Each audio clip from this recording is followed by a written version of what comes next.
So today we see theorem first.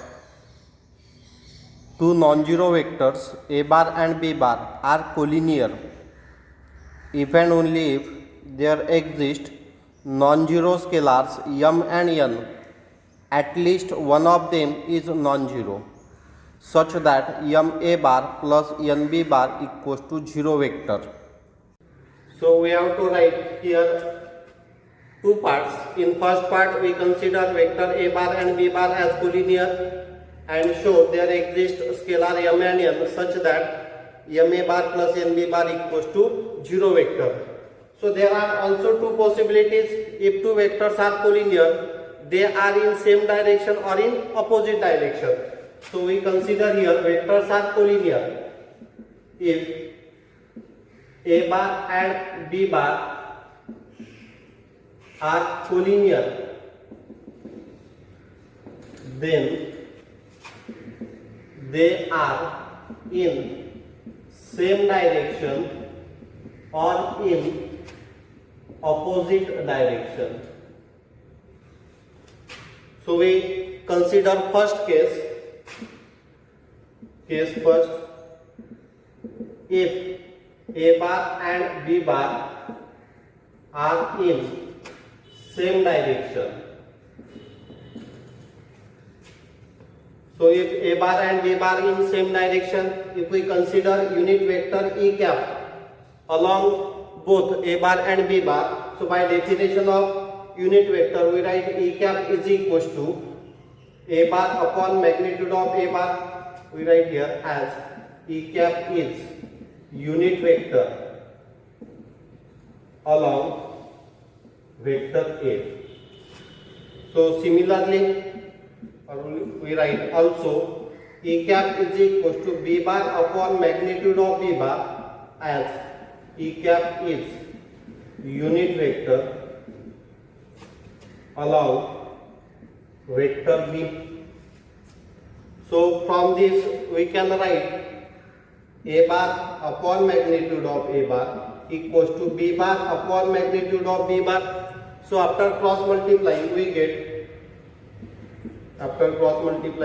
b bar into a bar is equals to magnitude of a bar into b bar. After transferring this right hand side to left hand side, we get b bar into a bar minus magnitude of a bar into b bar is equals to 0 vector. Now if we represent this b bar as m, so we write here m a bar. If we represent this minus magnitude of a bar as n, we write here n b bar is equal to 0 vector. So if we observe the statement, if a bar and b bar are non-zero vectors, then there exist non-zero scalars. That means this m and n must not be zero scalar. At least one of them may be 0. So here we write m is equals to magnitude of b bar not equals to 0, and this n is equals to minus magnitude of a bar not equals to 0. So this is first case if vectors are in same directions. Now see the second case.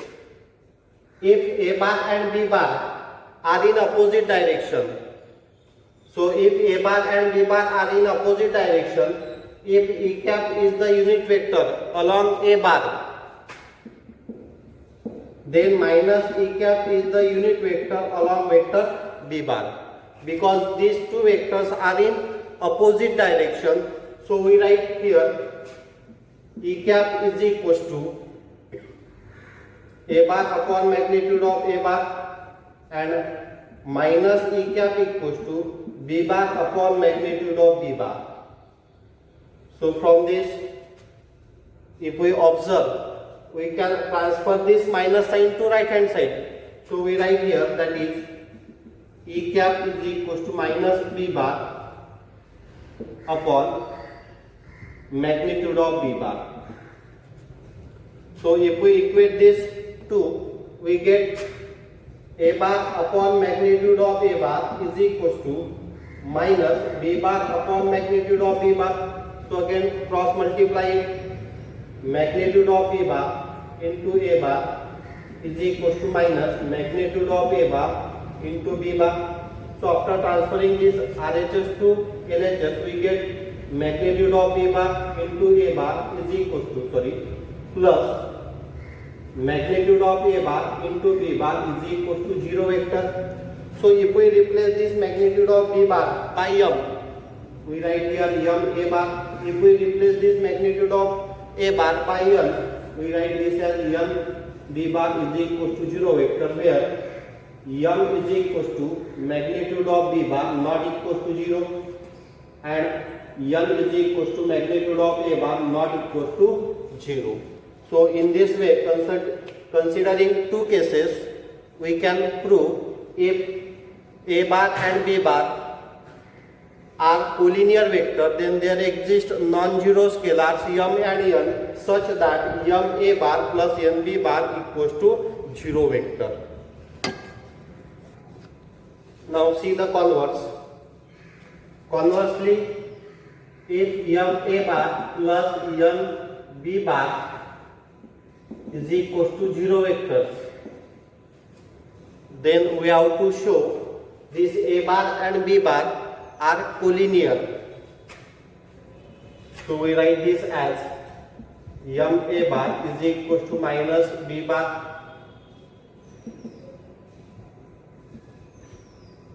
So after transferring this m to right hand side, we can write minus n by m into b bar. Therefore a bar equals to k into b bar, where k equals to minus n by m not equals to 0. So if you observe this one vector is in scalar multiple of other. So these two vectors are collinear, therefore a bar and b bar are collinear. Now we have to check whether they are in same direction or in opposite direction. If k is positive, then these two vectors are in same direction. If k is negative, then these two vectors are in opposite direction. Therefore, if k is positive, then a bar and b bar are in same direction. And if k is negative, then a bar and b bar are in opposite direction. So in this way we can write proof for this theorem 1. Now see the corollary based on this theorem 1. If two vectors a bar and b bar are not collinear, observe the statement of theorem. If two vectors a bar and b bar, which are non-zero vectors, are collinear if and only if there exist scalar m and n such that m a bar plus n b bar equals to 0 vector. In this corollary, what the statement says, if two vectors a bar and b bar are not collinear, means when two vectors are not collinear, and if they are written in the form m a bar plus n b bar equals to 0 vector, then m equals to 0 and n equals to 0.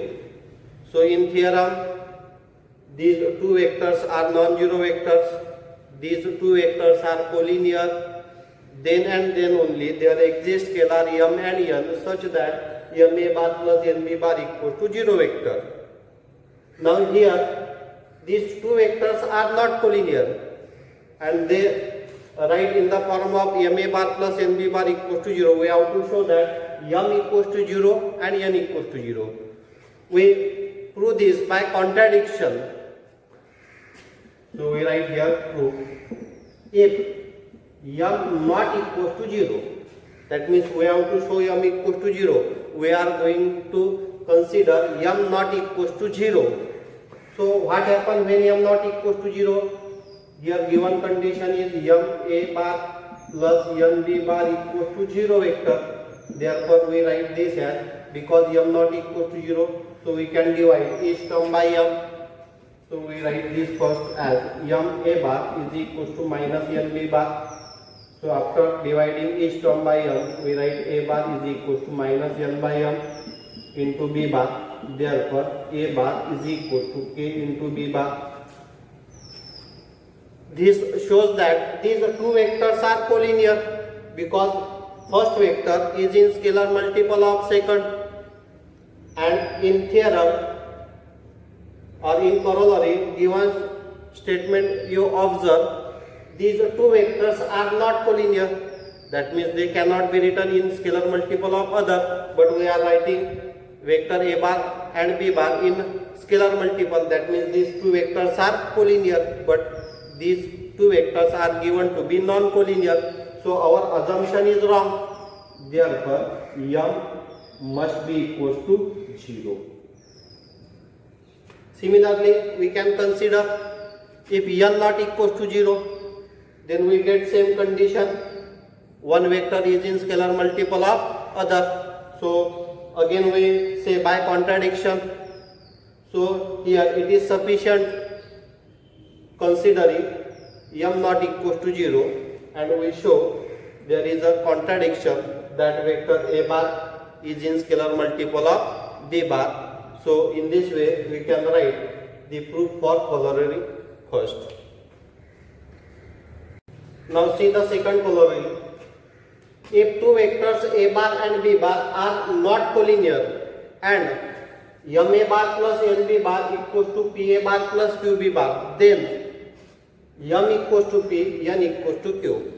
So for writing the proof of this corollary second, we use the corollary first.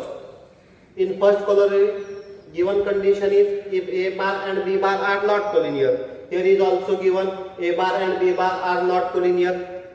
Here second condition is m a bar plus n b bar equals to 0 vector. Then this m equals to 0 and n equals to 0. That means here we have to write this equation in the form of m a bar plus n b bar equals to 0 vector. So if we write this in the form of m a bar plus n b bar equals to 0 vector, from that we can write m equals to 0 and n equals to 0.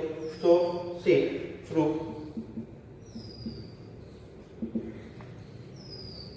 If two vectors are not collinear, and this second condition we consider here, m a bar plus n b bar is equals to p a bar plus q b bar.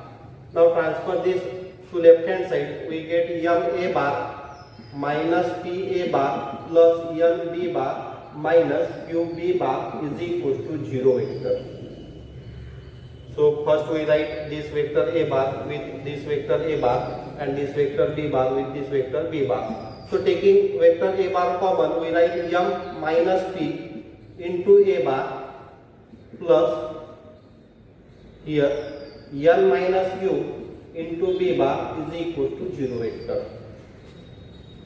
So if you observe this and compare this with k a bar plus here k, we use letter t, b bar is equal to 0 vector. This is of the form m a bar plus n b bar equals to 0. That means this k equals to 0. So instead of k we have m minus p. Therefore m minus p equals to 0, and here instead of t value is n minus q. So n minus q equals to 0. Therefore m is equals to p and n is equals to q. That we have to show. Here m is equals to p and n equals to q. So in this way we can prove corollary 1, corollary second by using the theorem 1.